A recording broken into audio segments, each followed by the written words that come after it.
Selamat malam teman-teman, balik lagi sama gua Dias di Gothic Channel.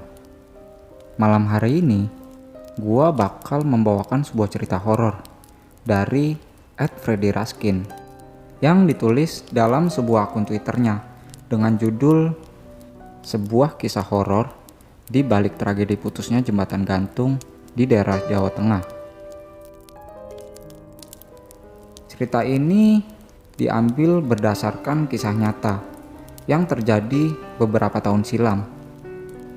Buat teman-teman yang mau baca langsung, bisa follow Twitternya @FreddyRaskin. Oke, tanpa basa-basi lagi, kita langsung aja masuk ke ceritanya.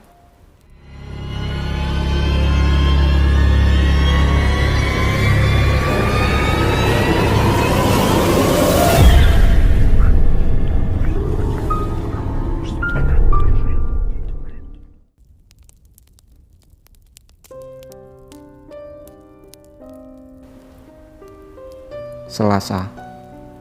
Siang itu adalah hari terakhir cuti kerja Karno. Besok dia harus kembali bekerja sebagai buruh di salah satu kota industri di Jawa Barat. Karno memilih menghabiskan hari terakhir cutinya untuk pergi ke tempat wisata andalan di kampung halamannya itu. Beberapa hari sebelumnya, di tempat wisata itu telah terjadi suatu tragedi yang sangat memilukan. Sebuah jembatan gantung tiba-tiba terputus saat ada belasan wisatawan di atasnya. Akibatnya, ada beberapa orang yang tewas dalam tragedi itu. Ada rumor yang beredar jika para korban menjadi tumbal dari tempat wisata itu. Tapi, Karno tak begitu percaya dengan kabar yang beredar di masyarakat. Sebab, jika dilihat dari umurnya, jembatan itu memang sudah tua, sekitar 30 tahun sejak dibangun. Jadi wajar saja jika jembatan itu akhirnya terputus. Begitu pikir Karno. Siang itu, Karno pergi ke tempat wisata itu untuk menikmati keindahan alam di sana sendirian.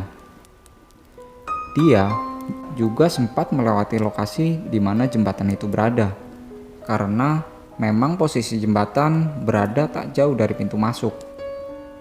Karno sempat melirik ke arah sisa jembatan gantung yang tampak menggelayut, sambil membayangkan betapa ngerinya jeritan orang-orang yang menjadi korban saat jembatan itu tiba-tiba terputus.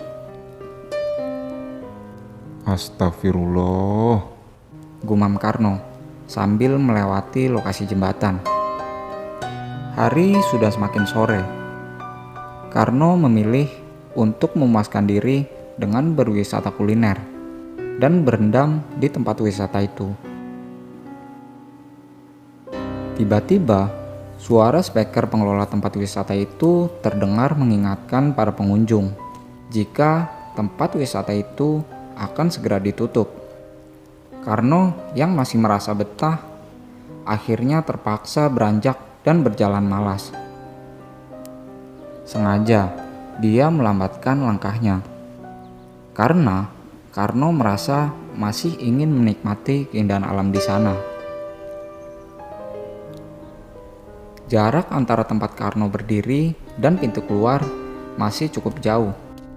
Dilihatnya, sudut-sudut tempat wisata yang tampak mulai sepi. Para pedagang makanan juga sudah mulai banyak yang pulang. Langit perlahan meredup. Suara speaker pengelola wisata kembali terdengar mengingatkan pengunjung yang masih berada di area wisata. Karena pintu keluar bersebelahan dengan pintu masuk, Karno pun harus kembali melewati sisa jembatan gantung yang sudah terputus itu. Karno berjalan melewati bagian bawah jembatan gantung itu, di mana Di sana terdapat sungai yang berbatu. Dia mencoba mempercepat langkahnya karena jam tangannya sudah menunjukkan pukul 5:30 sore. Ketika Karno tengah melompati batuan di area sungai, tak sengaja dia melihat ada sosok perempuan yang sedang duduk sambil merendam kakinya ke dalam air. Posisi wanita itu memunggungi Karno sambil memainkan kakinya di dalam air. Awalnya, Karno mengira wanita itu adalah pengunjung yang malas pulang. "Mbak, permisi. Sudah jam tutup. Apa nggak pulang?" kata Karno sambil mendekati perempuan itu. Wanita itu diam, tak menjawab Karno.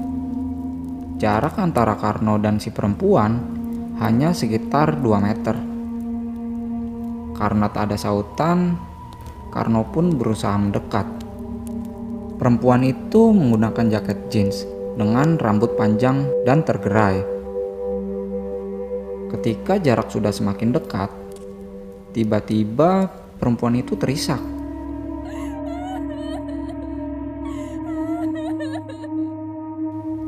Langit semakin gelap. Lampu di dekat loket pintu keluar juga sudah terlihat menyala dari kejauhan. Udara dingin berbau bunga kenanga mendadak tercium oleh Karno. Ia merasa bingung harus melakukan apa, antara meninggalkan perempuan itu atau membujuknya untuk segera pulang. Tiba-tiba, sebuah cahaya senter menerjang wajah Karno. "Woi mas, sudah tutup ini. Kenapa nggak pulang?" Ternyata itu adalah suara dari petugas penjaga. Dia mendatangi Karno karena melihat masih ada kendaraan di tempat parkir pengunjung. Iya pak, ini mau pulang. Tapi ada..." Saat menoleh kembali ke arah wanita tadi, Karno pun terkejut bukan main. Karena perempuan yang tadi ada di hadapannya tiba-tiba menghilang begitu saja. Karno melihat sekelilingnya. Dia khawatir jika perempuan yang tadi terlihat depresi itu bunuh diri dengan melompat ke sungai. "Hei, cepet mas. Pintunya mau saya kunci." Teriak petugas itu lagi. Akhirnya, Karno pun mengikuti langkah petugas menuju pintu keluar. Baru sekitar 4 meter berjalan, tiba-tiba terdengar suara orang tercebur ke dalam air. Spontan, Karno berlari mendekati sumber suara itu. Langit sudah benar-benar gelap saat itu.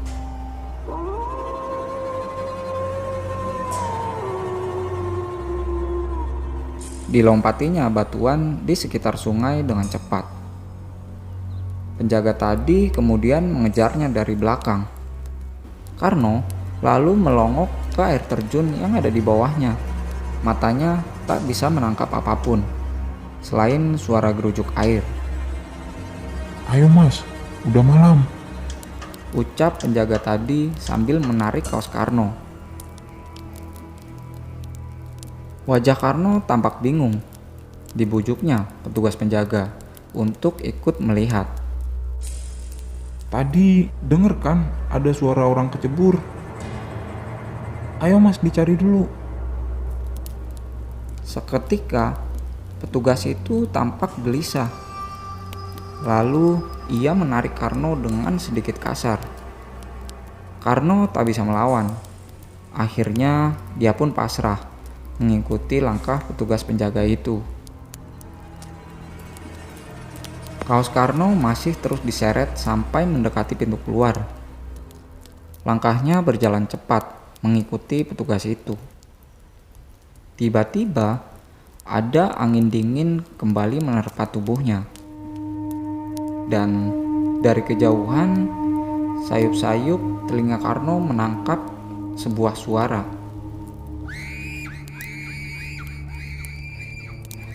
Dengan refleks, Karno pun menoleh ke belakang. Dilihatnya wanita dengan jaket jeans yang ditemuinya tadi. Wanita itu tengah berdiri di tepian sungai. Wajahnya tersorot oleh cahaya remang-remang. Tapi Karno bisa melihatnya dengan jelas. Wajah pucat itu sedang menatap ke arahnya. Karno nyaris berbalik arah, tapi petugas itu kembali menyeretnya dengan kencang. Setelah keluar dari area wisata, Karno diajak untuk pergi ke pos penjaga.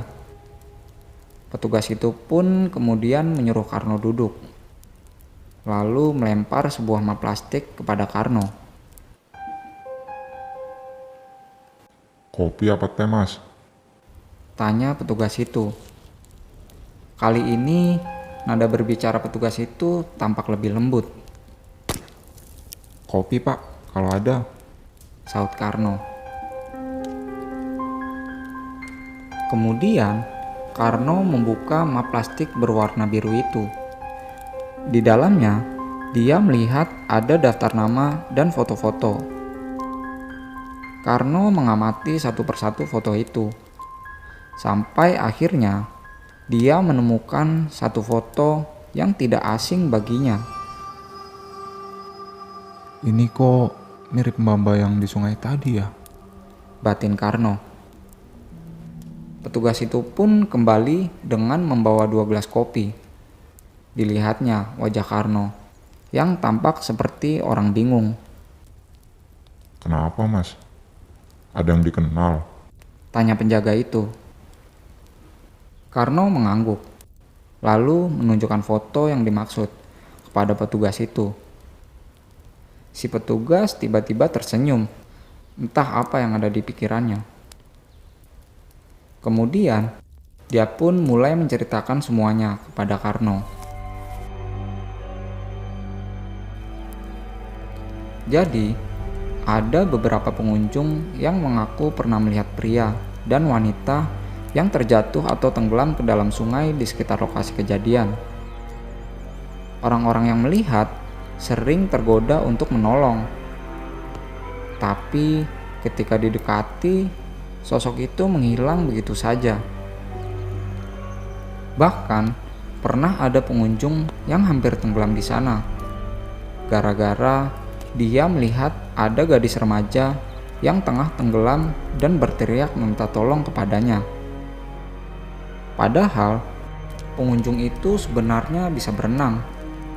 Tapi entah kenapa saat dia mulai menceburkan dirinya ke dalam air, dia merasa seperti ada yang menarik tubuhnya. Sehingga ia hampir saja tenggelam ke dasar sungai. Untung saja waktu itu ada petugas teknis yang kebetulan sedang lewat dan langsung melompat ke sungai untuk membantu pengunjung itu. Akhirnya, nyawa pengunjung itu pun bisa tertolong.